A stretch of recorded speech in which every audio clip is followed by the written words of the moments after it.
इसको अगर 100 दफा कोई शख्स पढ़ ले, अच्छा। ला हौला वला कुव्वता इल्ला बिल्लाह, सही सही। लेकिन पढ़ना कैसे है?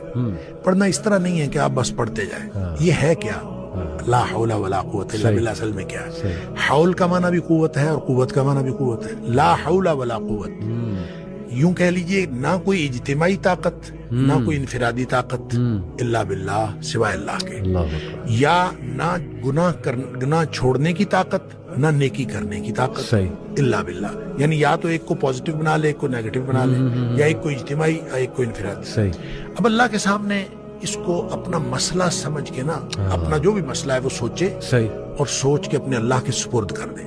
या अल्लाह, मेरी तो कोई ताकत नहीं, ना इनफिरादी ना इज्तिमाई, इल्ला बिल्लाह। हाँ, तू अता फरमाए ताकत तो हो सकती है। यूं मैं इसको कहता हूं, ये बेबसी का कलमा है। बेबस आदमी अपने अल्लाह के सामने बेबसी का इजहार करे इस कलमे के जरिए। सही सही। तो फिर ये नबी पाक सल्लल्लाहु अलैहि वसल्लम ने फरमाया, जिस शख्स ने कहा था ना मुझे वसवसे आते हैं जी, आपने फरमाया ला हौल वला कुव्वता इल्ला बिल्लाह पढ़ा कर, तेरे वसवसे भी खत्म हो जाएंगे और इसके अलावा अल्लाह ताला तेरे 100 मसले हल कर देगा। वाह वाह। आप अंदाजा करें, एक शख्स के 100 मसले होते नहीं है।